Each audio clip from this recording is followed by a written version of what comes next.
Hi, I'm Bill Pearis, an editor at Brooklyn Vegan, and you're listening to the Brooklyn Vegan Interview Podcast, which features conversations with some of our favorite artists. Today, we've got Howlin Pelle Almqvist, frontman of Swedish garage rock gods, the Hives. The band just released The Hives Forever, Forever the Hives, their seventh and I truly think best album to date. It was produced by longtime collaborator Pelle Gunnerfeldt, and they also got some help on this one from the Beastie Boys Mike D and Queens of the Stone Age's Josh Homme. I connected with Pelle backstage before the Hives show in Houston, Texas, which was the second date of their North American fall tour with Snooper. We talked about the new album, working with Mike D and Josh Homme, microphone swinging do's and don'ts, Def Leppard, the best Swedish band of the 2000s who weren't the Hives, playing outdoor shows in bad weather, their upcoming 2026 tour opening for My Chemical Romance, and more. Plus, 5 records Pelle thinks everyone should own, Chicken Shit Bingo, and more. If you've ever seen the Hives live, you know Pelle is a quote machine, and it was really fun to talk to him. Here's my conversation with Pelle Almqvist.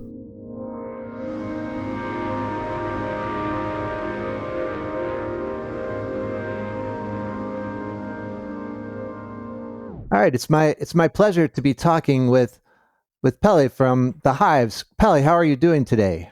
I'm doing great. It's a pleasure to be talking to you too. Yes. From scenic downtown Houston, Texas. Houston, Dallas. Mm-hmm. It's not a real place. Last night was the first night of the tour in Austin. How'd it go? Great. It was fantastic.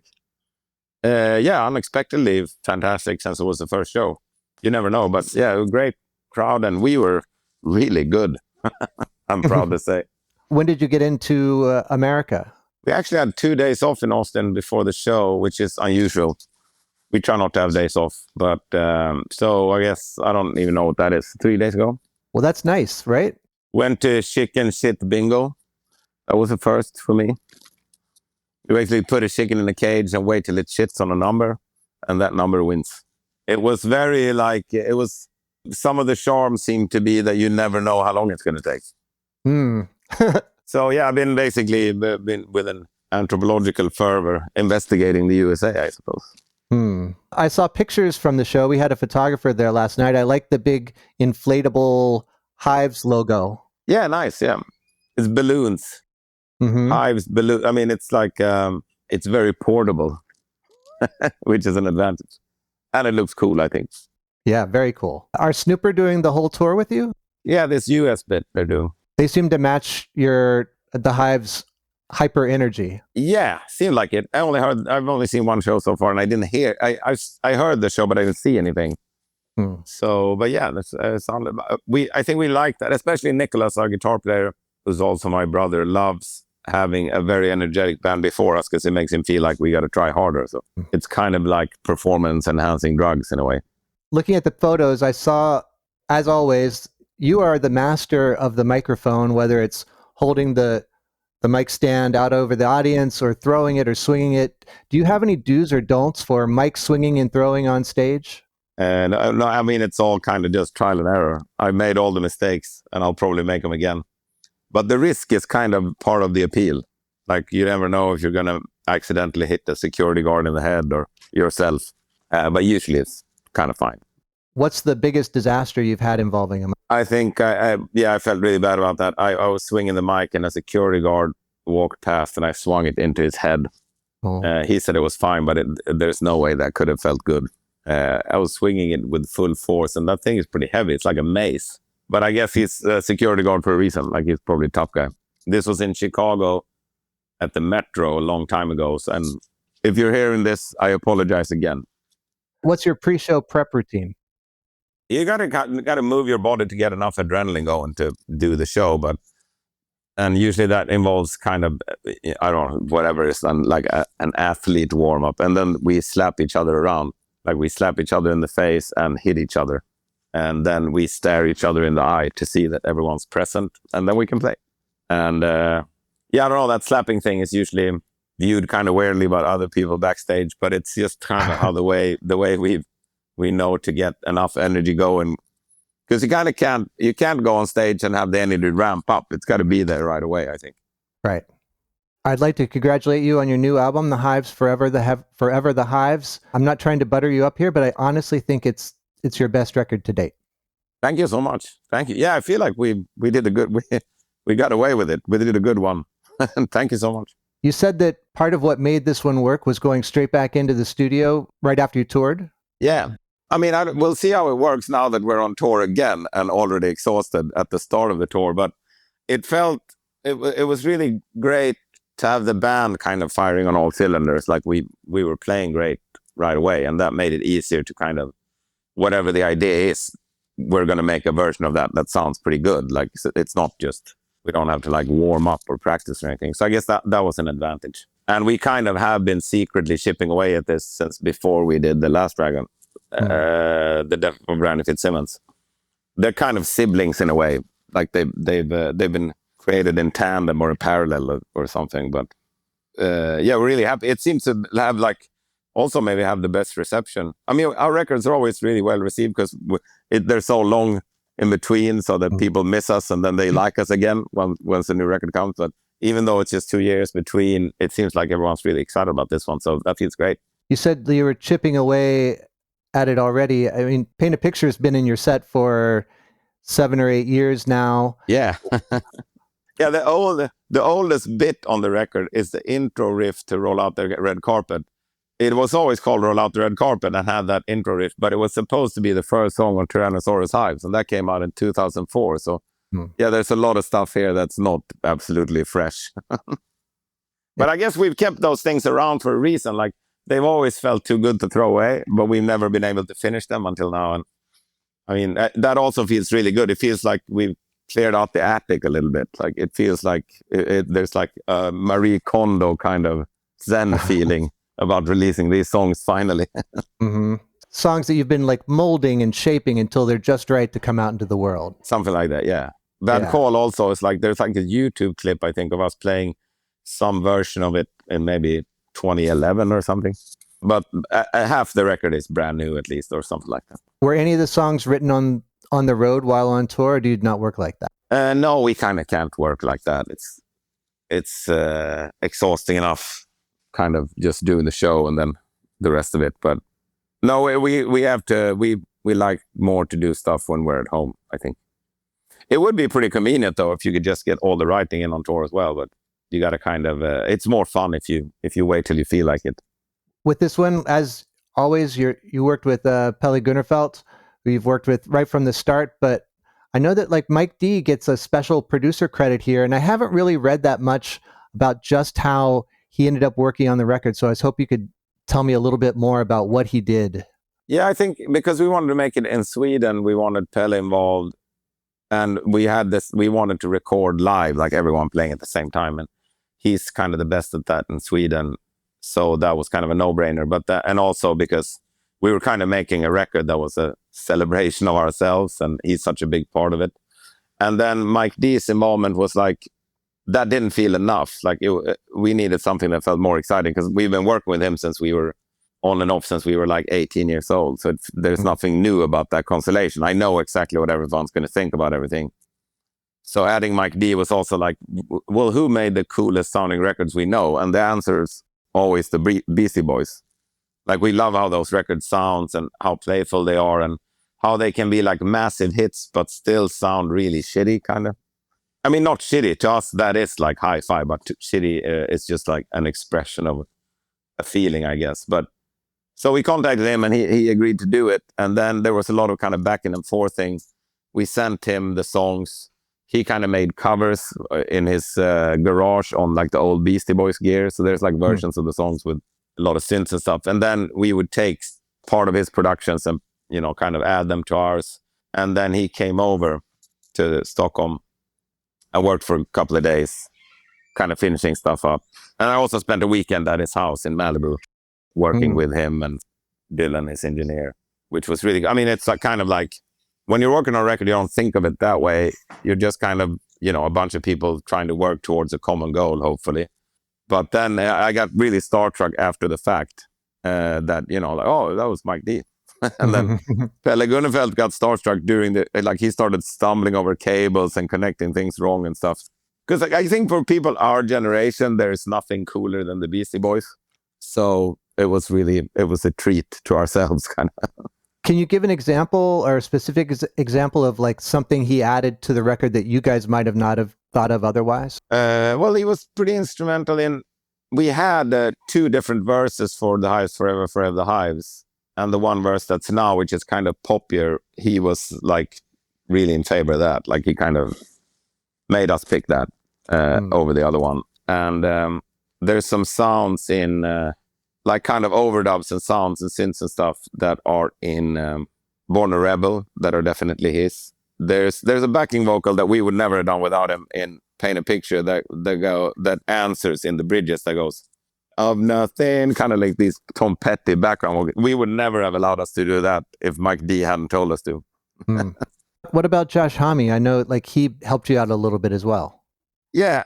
I mean, it's kind of like mostly as I go to his house and play him the music and he says what he thinks, and then he plays me some of his music and I say what I think.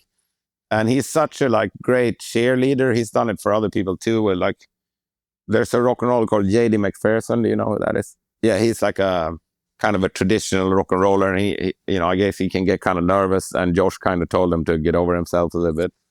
And I guess he told me to get over myself a little bit too. Like I was like, oh, what do you think this song needs? I sent him a song like, well, I think it's really good, but it's not all the way there. What do you think it needs? Like, I don't think that needs anything. I think you just put it out.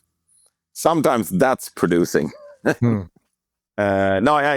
just kind of one of my favorite people in rock and one of my favorite people. I really like him and we have a great time all the time. And I mean, he's someone I trust too. Like he has a very specific artistic sensibility and knows that artistic sensibility really well.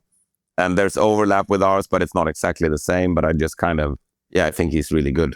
One of the things that I think makes this record so good is the production and the arrangements, and specifically like the layering of hooks. Your songs are short, but there's so much going on. And like whenever you're not singing a line, there's like, a little filigree or like riff or something like that. And this might be a weird comparison, but the album kind of reminds me of Def Leppard's Hysteria, and that you're always giving people something to listen to that they might not be expecting. Obviously, I love that. I didn't think about it that way, but I love that thing of like, not, there's always something going on kind of. And I think there was a little bit of a conscious effort to make more like kind of pop structures where things would happen where you expect them to happen. Like the chorus comes when you're about to throw, it's like past times, it's kind of like, you're about to throw your fist in the air, and then like, oh, that was some other part came in. Like we kind of ruin it for people. And now it's like, well, let's just have the thing happen that's supposed to happen. And I like that kind of Mutt Lang, the dude who produced Hysteria, is like, yes, also did Shania Twain and stuff like that. There's always like a little twinkle everywhere. So I like that. I didn't think about that, but I think we really wanted to like maximize it, that everything is going to be cool all the time. So thank you very much. I think I like that comparison very much.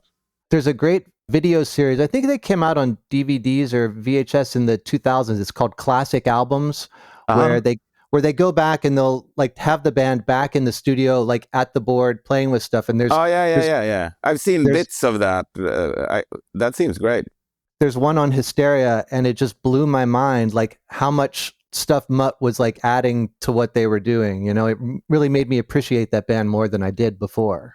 And they spent so much time on it, right? Like there's like years in the studio. I think I heard that they even got like the first TV satellite system so they could watch English football in Switzerland or whatever they made it. But exactly. It's hard to understand that.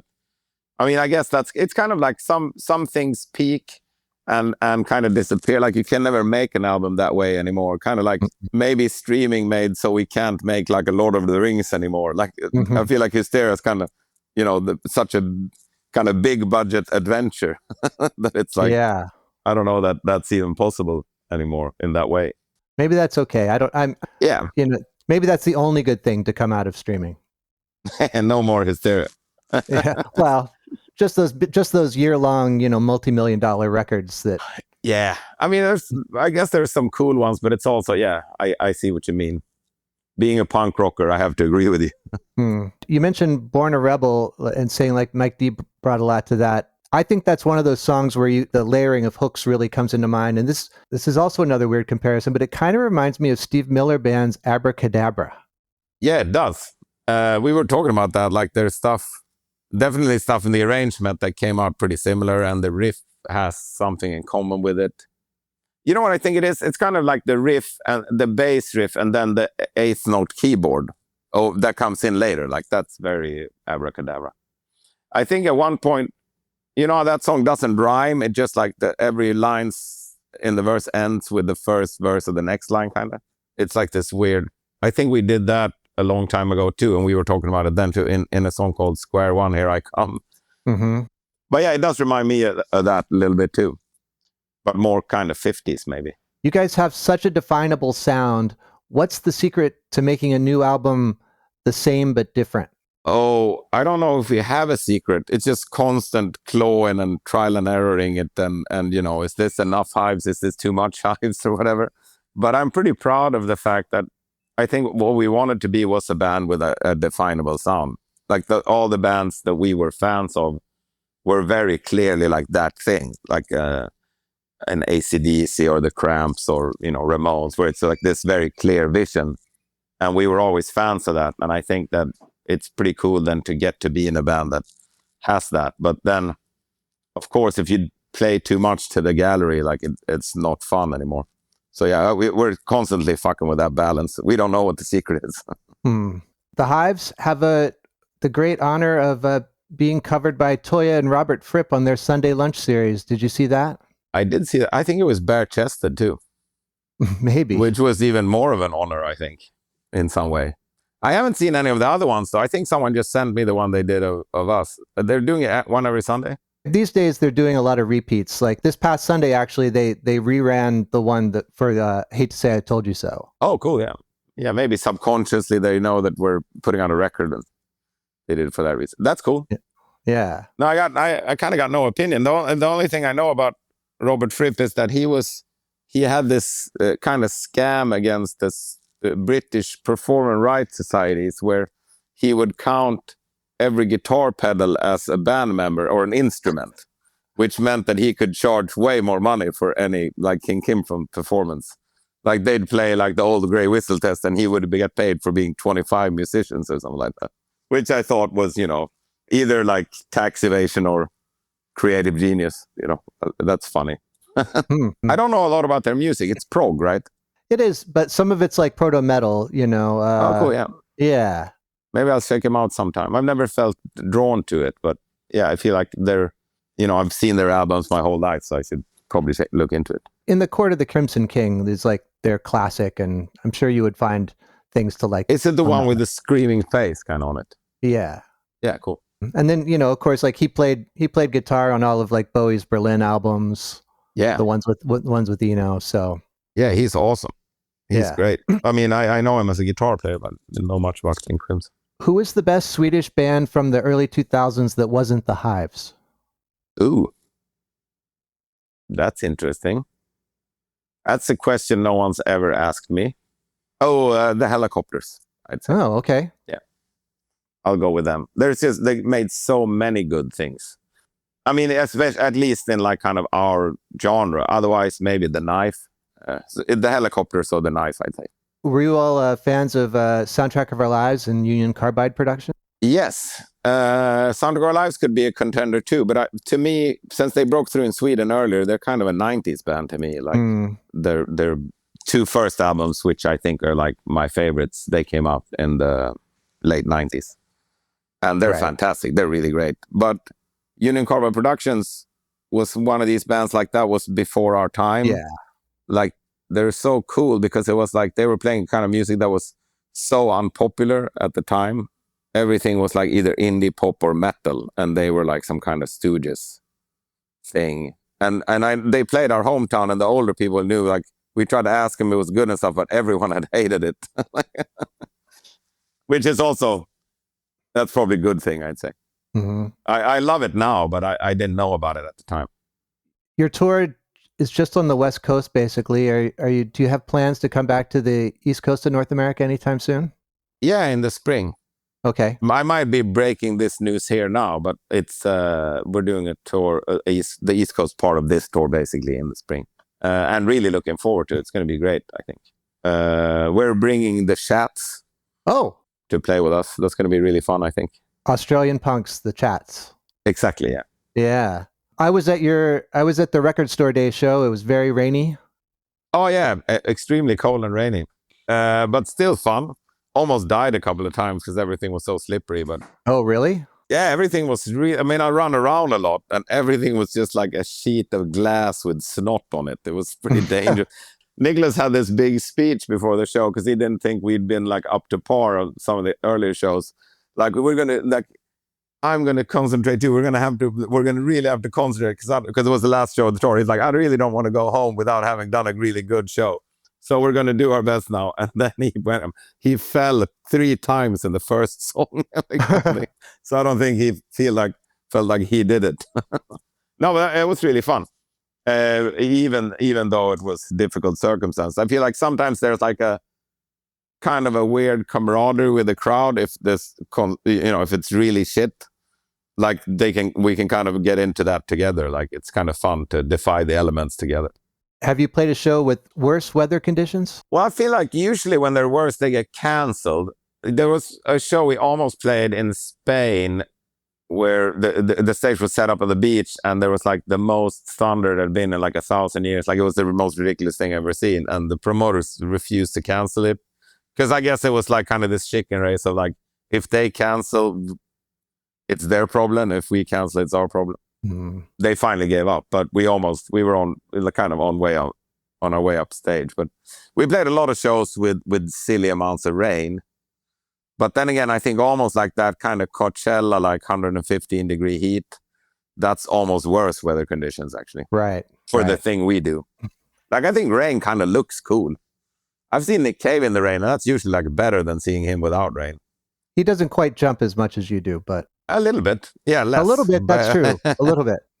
That's true. Pretty active for his age, I'd say. Yeah. At the start of the new year, you're doing a whole tour in South America with My Chemical Romance. That should be fun. Yeah, it should be really fun.